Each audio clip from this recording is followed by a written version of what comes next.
paano mag-download ng video sa Shopee. Yan, so punta lang po tayo sa Shopee apps. I-click natin yung video na gusto nating i-download. Ayan, then i-click natin yung arrow sa itaas. Then, click copy link.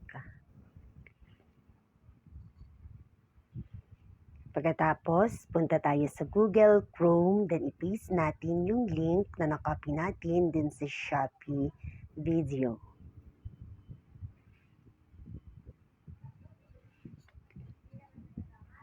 Yan, click natin yung video na yun para mag-play siya.